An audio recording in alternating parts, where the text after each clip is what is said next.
from the historic campus of Hillsdale College in Hillsdale, Michigan, where the good, the true, and the beautiful are taught, nurtured, and honored. This is the Radio Free Hillsdale Hour, bringing the activity and education of the college to listeners across the country. The arc of history would lead us to understand once you get socialism and that falls apart and brings anarchy with it, then, according to the Soviets, a strong man must appear. And I don't know if there's any such strong man. This is your host, Scot Bertram. Welcome to the Radio Free Hillsdale Hour.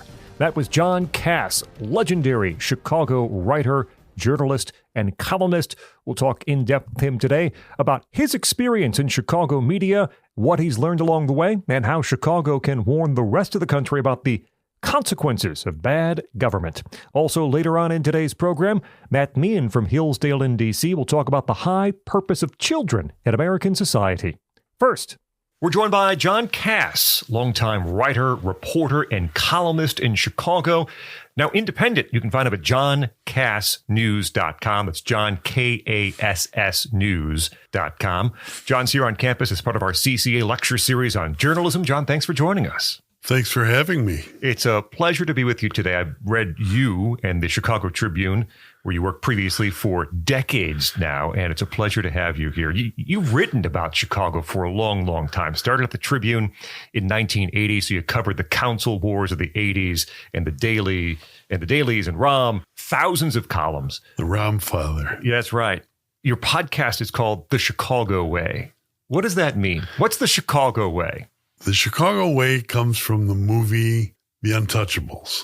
And David Mamet wrote a brilliant script. So the Chicago Way is taken from a dialogue.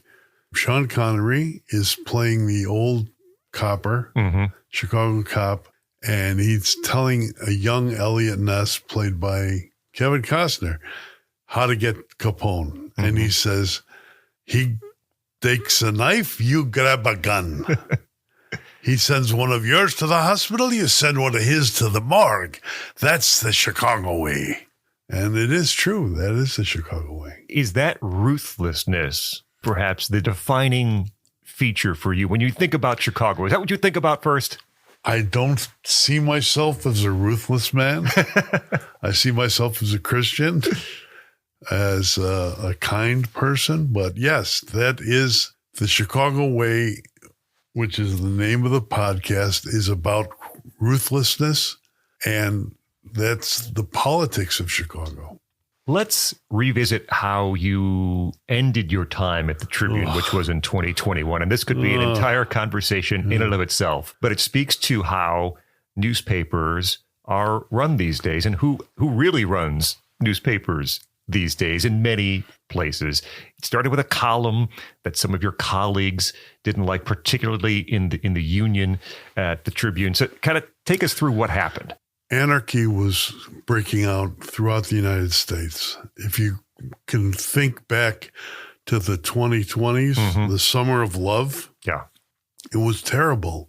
It was anarchy. And George Soros was the architect of the anarchy.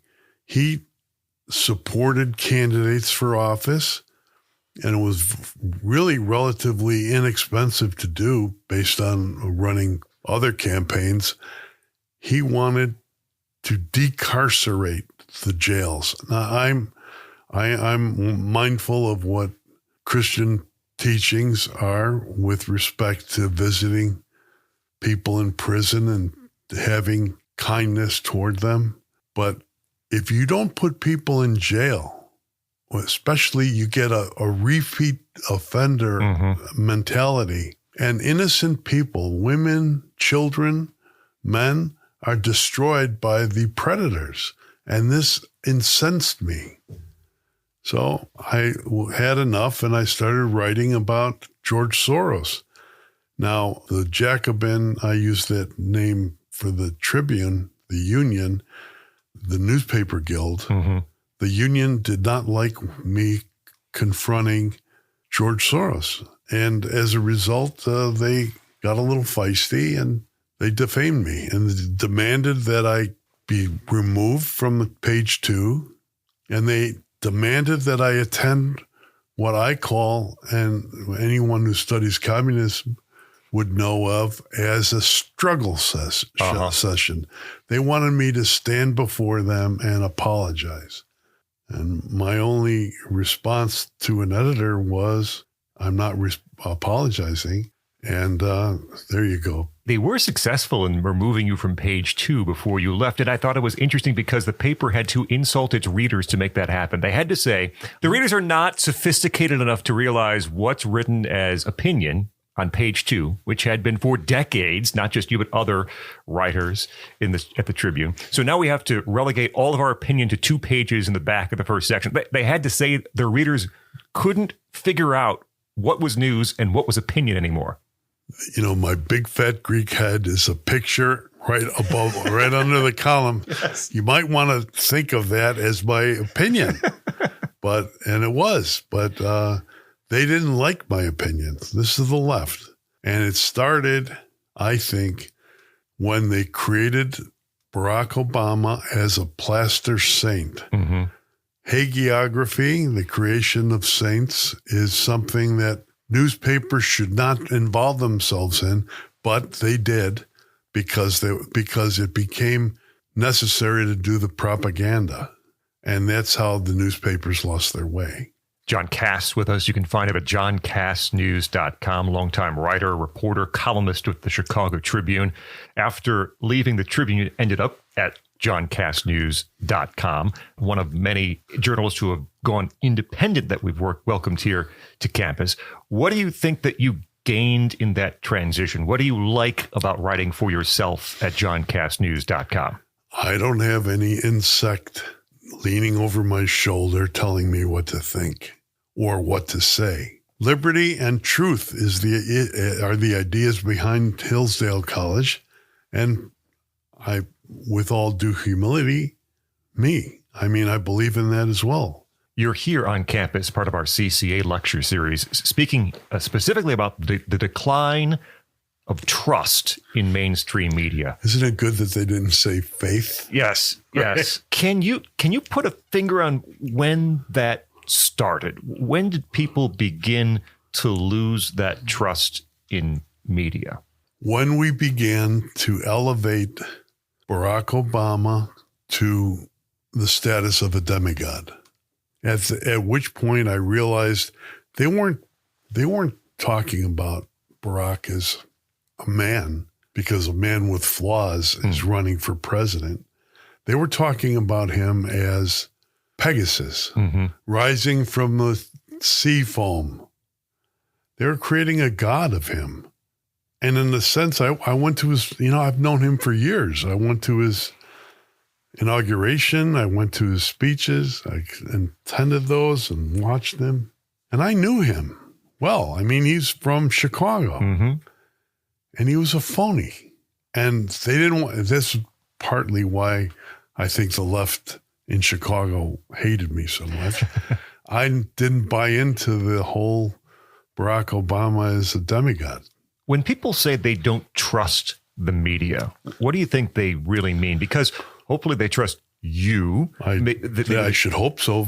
Maybe they trust like Catherine Herridge, who's a previous guest here on Hillsdale's campus. She's been on the show recently. Catherine Herridge is now an independent journalist as well. She's wonderful. So when they say, I don't trust the media, what do they mean? I think they mean they know that there are people in the media who will who will install their opinion and leftist ideology or orthodoxy in place of the facts.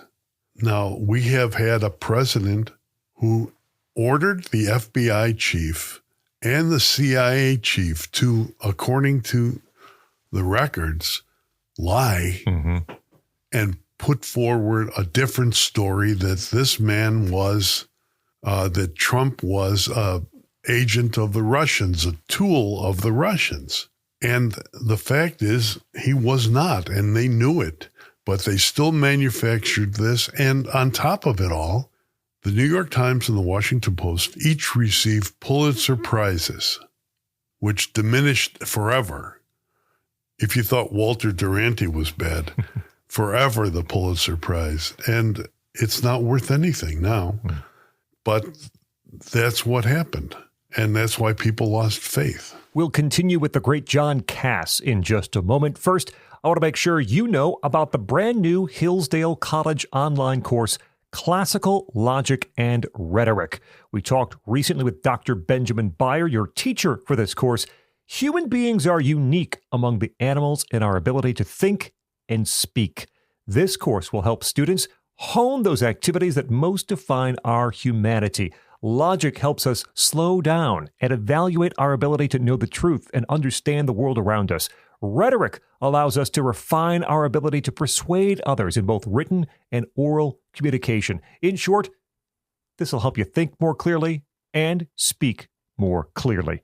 The Hillsdale College online course, Classical Logic and Rhetoric. Sign up today, hillsdale.edu/new course, NEWCOURSE, hillsdale.edu/new course for Classical Logic and Rhetoric. We continue with John Kass. Find him at johnkassnews.com or over at the Chicago Way podcast. Longtime, legendary Chicago reporter and columnist.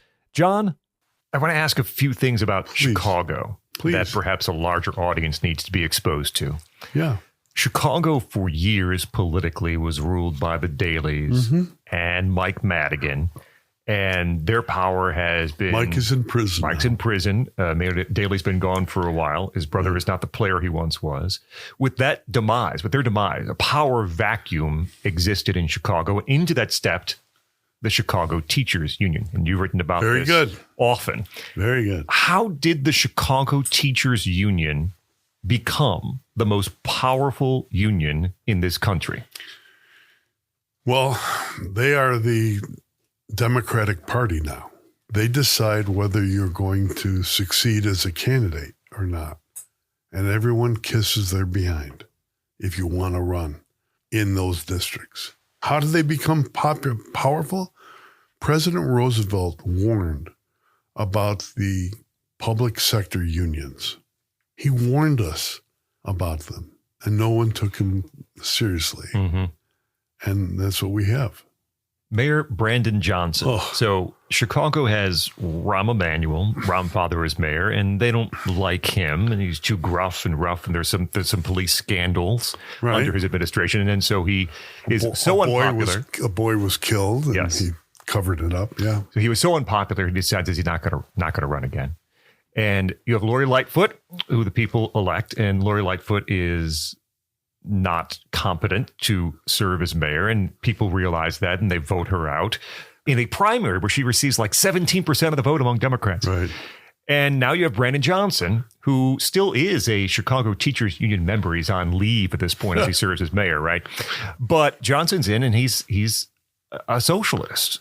And Chicago sort of has this first draft of what New York might see under their socialist mayor, what Seattle might see under their socialist mayor. They're seeing it now. And public opinion polls say Chicago doesn't like that either. So A, what should New York and Seattle expect? And other big cities who want to experiment with a socialist as mayor. Michelle Wu, correct. And then B, Boston. Where does Chicago turn next? If it's not Rahm, it's not Lori Lightfoot, it's not a socialist. Where do they go next? I think, well, the arc of history would lead us to understand once you get socialism and that falls apart and brings anarchy with it, then according to the Soviets, a strong man must appear. And I don't know if there's any such strong man because the debt of Chicago is severe. What should New York and the rest expect? Absolute failure and anarchy, where people are attacked on the way home from work and innocent. This is what got me in so much trouble with the Tribune Union. Who takes the L, the public transportation? Who takes it? It is the poorest of us. I drive. They're on the L, and they're subject to the barbarism of the Democratic Party that does not incarcerate the violent. Mm-hmm. And as a result, we saw a man arrested 72 times recently, continually released out on the street, a madman who burned a beautiful young girl. Her name was Bethany McGee on the L, covered her in gasoline, and burned her alive. You can't have a city like that. A city like that won't live. You write often from the perspective of regular people, regular Chicagoans, blue-collar Chicagoans. Has the distance between those people and the people who are running things, ruling Chicago, has that grown more distant over the years? I don't think so. Chicago is still a blue-collar town, and common sense is prided. I don't think the people of Chicago are not intimidated by fancy pants talk. We really don't like that. We don't like fancy pants talk. We don't, you can talk like Bill Buckley, loved him, but you talk like Bill Buckley, you're not going to get elected in Chicago. Final question for John Kass. You can find him at johnkassnews.com, longtime reporter, columnist. And the Chicago Way podcast. And the Chicago Way podcast as well. I have been a longtime reader of yours, and my question is there a column that you wrote that really sticks with you, that you love? And I will tell you mine. So it's actually a happenstance, but we talk right around the 20-year anniversary of Sam Alito being confirmed to the Supreme Court. And you wrote a piece during his confirmation hearings in which Sam Alito's wife was in the room as Democrats were besmirching his character and saying all sorts of terrible things about him. Lindsey Graham came to his defense, and Graham sort of, you're not a closet bigot. And as he asked these questions, his wife her eyes fill with tears. She runs out of the room. And the column was this conversation between you and your intern at the time, talking about how lucky Sam Alito was to have a wife like that. And that I loved it at the time, printed it, still have it, still read it every now and then. I just love that perspective on relationships and marriage. And so that stuck with me forever. People can still find that online, I believe, if you do a good search for it. The Tribune hasn't gotten rid of it yet? I don't think so. If you know how to search, you can still find it. So is there one that you've written, one or two you've written that you really love? Yeah. Well, the first one was about my father. When I got the column, when I was given the column, I idolized my father. I guess you could say I'm a second generation anti-communist. I loved my father.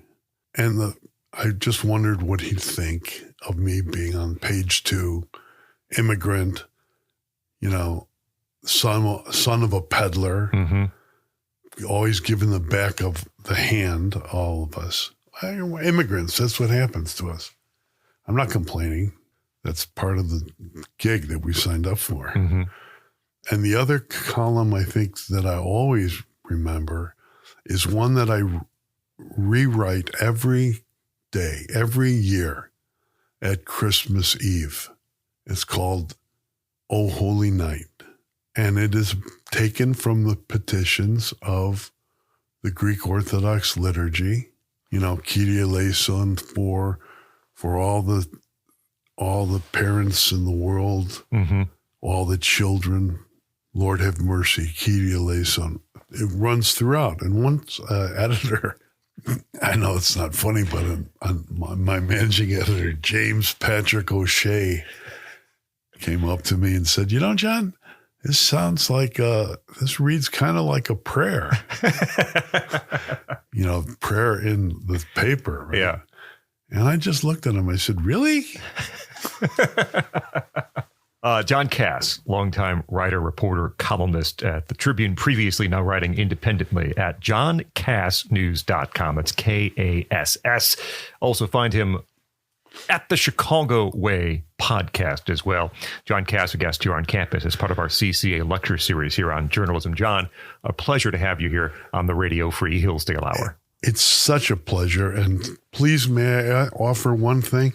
I've been thinking about Hillsdale for so long.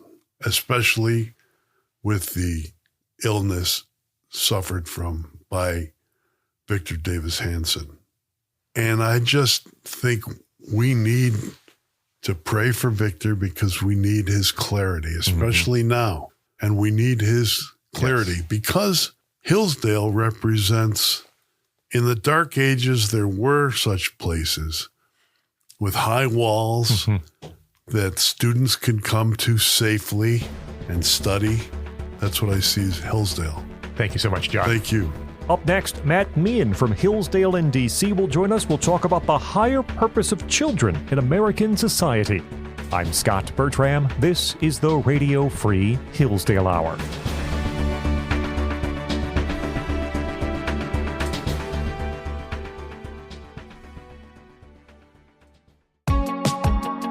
This show is a part of the Hillsdale College Podcast Network. If you like what you hear, please subscribe to your favorite. You'll get brand new episodes of all your favorite shows sent right to your device, and you'll help us know that you're out there listening. Never miss another episode by going to podcast.hillsdale.edu/subscribe. That's podcast.hillsdale.edu/subscribe. Or click the follow or subscribe button on Apple Podcasts, Spotify, or YouTube.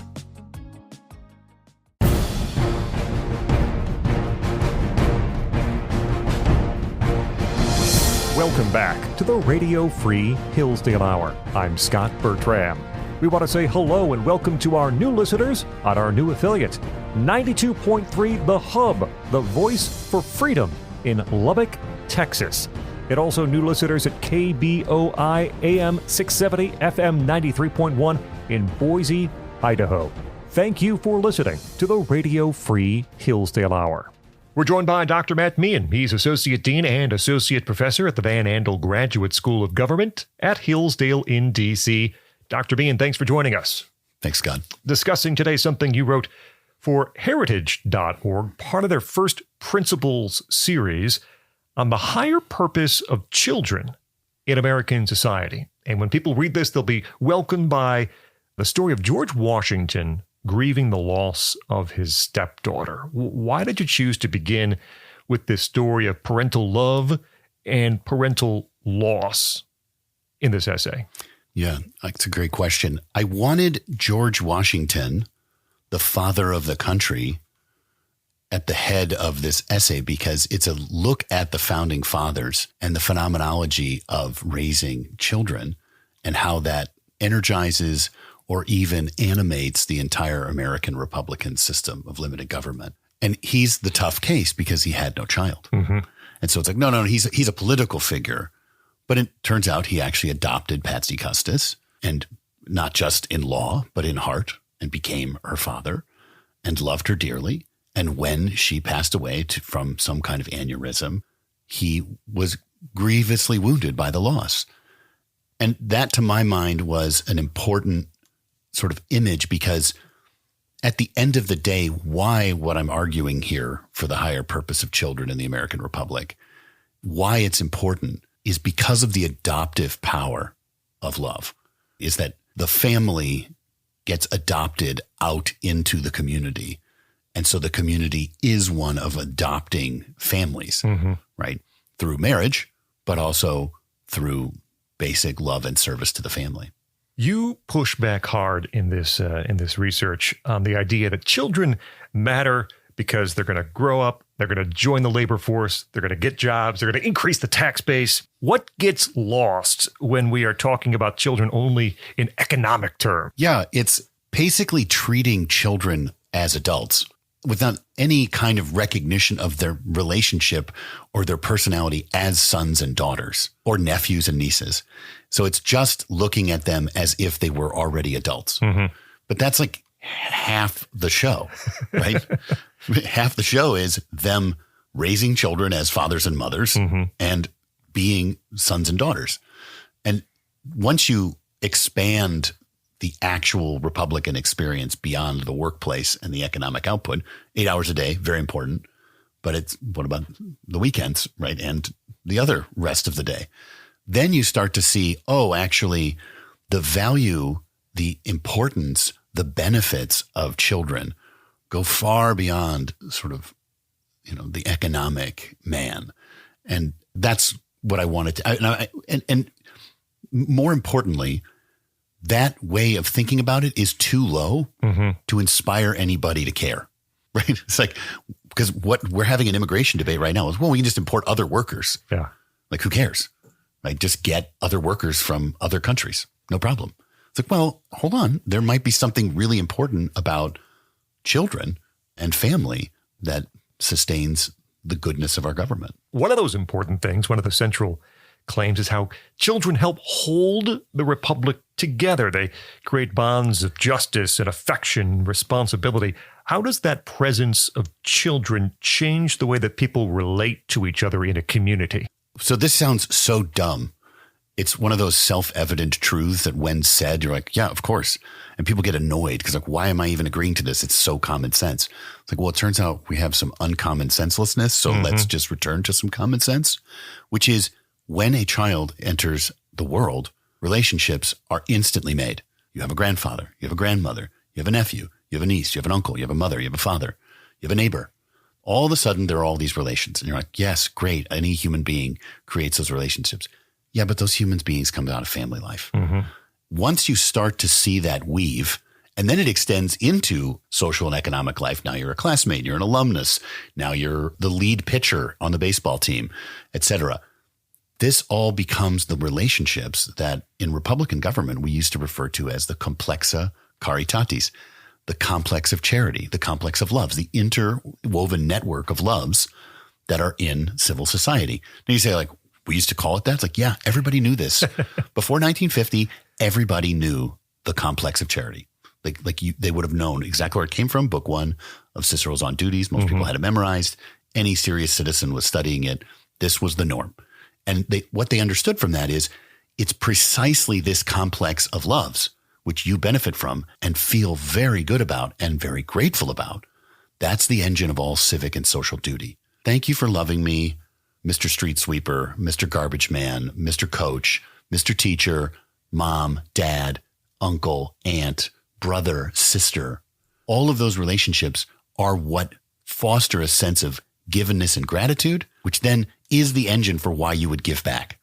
And so if you're going to fight and die for your country on a foreign battlefield, right, or defend it here, God forbid, right, or if you're going to basically sacrifice for public service, right, in whatever way that takes shape, or even not public, but private service, right, to the family, right, the sacrifices of family life, you have to have gratitude. And that gratitude comes from this interwoven network of loves, which comes through the child and the rearing of children. Talking about Hillsdale's Dr. Matt Mehan about his research over at heritage.org, the higher purpose of children in American society. Talked about Washington. Adams, Franklin also play a role in what you've written. Do you think they understood something about children and civic life that perhaps we've forgotten? I do. So a lot of these experiences, and I shouldn't say all of us have forgotten. I would say most of us have forgotten how to articulate it. That's kind of my role as Mr. Chatterbox professor. But I think a lot of people have actually totally forgotten it as well. Too many. So it's not totally gone, but it needs rearticulation and then it needs to be relived. But part of what you see, and this is James Wilson and John Adams, you can actually see in their writings, they're thinking through the rearing of children is actually the experience for mother and father and extended family and teachers of the balance of liberty and law, which we must have. And so actually raising a next generation is this refresher course on governance, right? Because the children really need law and they're not yet capable of that much liberty when they're younger. And then you slowly open the aperture unto adulthood. And so getting that right and then seeing a kid fail to thrive or be angry and rebellious or happy and joyful, grateful, responsible, or crushed by too many rules, all of that is actually analogous training for self-government. It's not the whole thing, right? There's a prudence to government. I'm the professor of government, dean of government. family life is not enough. Being a good dad will not make you a great senator or a president, right? Like there's a whole art to governing. Yes. But there are lots of preliminary analogous things that the citizenry need to be doing and thinking about that will help them choose good representatives and develop proper political opinions, right? Which will inform what governors and government does. And that is lost when you don't have the experience of raising children. And that is a big problem because you get unrealistic expectations about both control, happiness, and freedom. Throughout the essay, education keeps coming up, not just as job preparation, but something essential to self-government.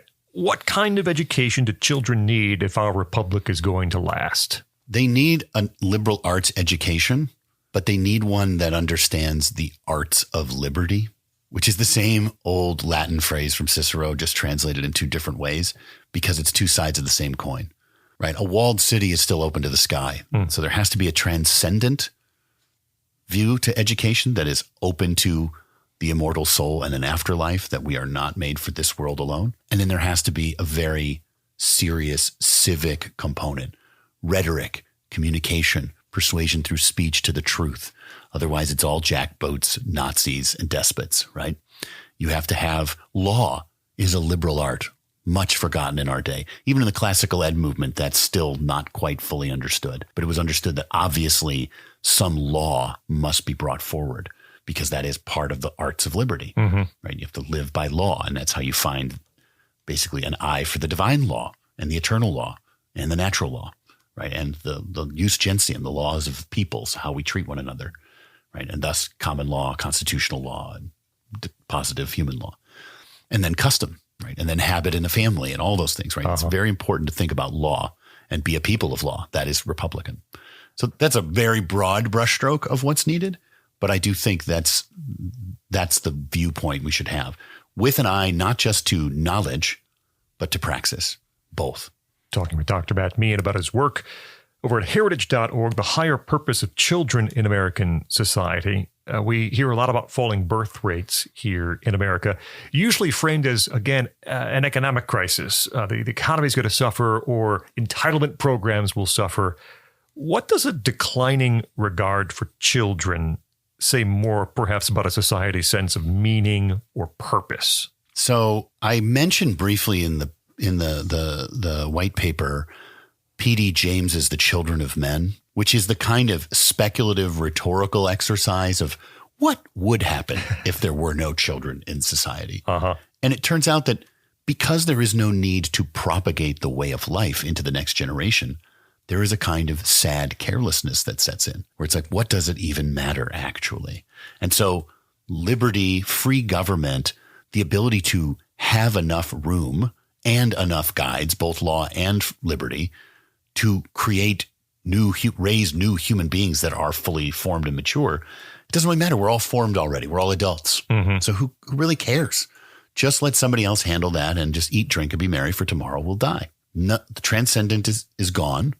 Right. And the major project of liberty is gone, which is to raise the next generation of good men and women. I do think that one of the knock-on effects of this is a very dangerous utopianism, because there's not, when you don't have children in the mix, there is not an understanding of the joys of these private but transcendent goods of being given a new human being made in the image and likeness of God, which even the most ambitious of our founding fathers. I made great truck with Alexander Hamilton because of the musical. He is like Mr. Ambition. I got to sacrifice family life, just go, go, go, found the republic, energy, energy, energy, right? He says in his letters, the joy I have from my child, right, from family life, makes everything else pale in comparison. All of the achievements of the republic do not add up to this. That is to say, those private and yet very publicly shared goods, like a child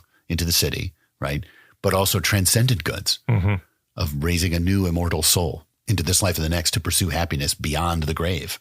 That is such a consolation that it anesthetizes us, or immunizes us is the better term, against the utopian cries of, if we just do this, government can make us all happy. It's like, I have a certain glimmer of happiness here that you will never be able to replace with whatever new Bernie Bro program or Mayor of New York program.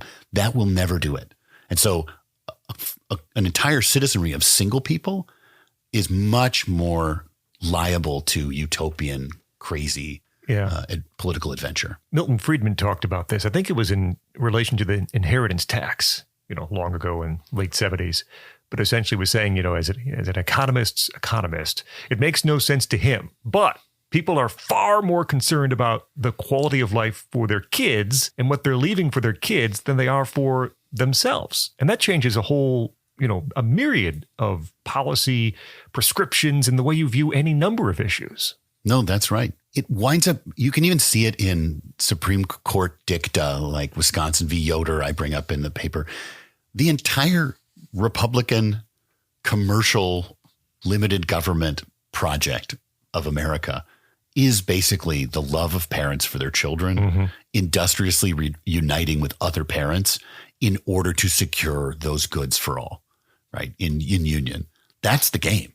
And when it goes away, I think the form of government will have to change. So that's why it's very important to get to the aim higher for the family. Because it's like Machiavelli says, if you aim up here, the gravity will pull your arrow down. If you aim at we need more bodies for entitlements, right? Yeah. Like if you aim there, your arrow's in the dirt and you don't have a happy family culture of America anymore. You have to aim very high.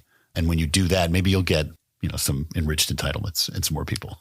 There are people who recognize this, but the way they're going about this, Korea, elsewhere, they're paying, South Korea, they're paying people to have children. They want to pay people to have children. Even here in the United States, we talk about, well, maybe we can have this tax credit here, or maybe we can have free childcare there. Are any of those things the type of proposals or type of ideas that will really change the way that we think about children in society? So they are marginal benefits, and we've seen it. You push a little, you give some money, and you get a little bump, and then the bump kind of evens out. So the idea that it's totally useless, I would not say that. The idea that it will actually sort of solve the birth-dearth problem, or that deep natalism only requires these kinds of additional, oomphes, I don't think so. I think what people need to be paid in is not just physical benefits or material benefits, but honor, right? The family must be honored again. And you can see this even in people that I think are a little suspect on these questions. Like Francis Bacon in The New Atlantis, he has this whole idea for how to honor the father, how to honor the family. And there's these festivals of the father. We have Father's Day and Mother's Day, and those things are good. But I think also just we need to re-educate ourselves in the virtues. What will make you happy? And I mentioned this earlier, magnanimity, right? This is a virtue of the willingness to embrace pain and suffering for great goods, and that will make you happy and is beautiful. A lot of people tell me that they can't have a family because they can't afford a home. I will confess on the radio, I didn't own a home until I held my 8th child in a NICU with a hole in her heart. That's when I bought my first home, right? So you need to I will suffer for family. Yeah. And I will put family first. And then it turns out that there is a provident God and a natural law. Like the tail of a comet, it will shine very brightly, but you need to throw that ice rock out into space. You need to take the leap and be serious. And I think that kind of education in virtue and morality, that kind of civilizational confidence in doing what humans do well, right? And doing what pleases God, that has to be at the forefront of this success strategy. The goodies are a secondary, and they can help, like a Band-Aid here and there. Dr. Matt Mehan, Associate Dean and Associate Professor at the Van Andel Graduate School of Government in Washington, D.C., and writing The Higher Purpose of Children in American Society over at heritage.org, part of their First Principles series. Dr. Mehan, thanks for joining us here on the Radio Free Hillsdale Hour. Thanks, Scott.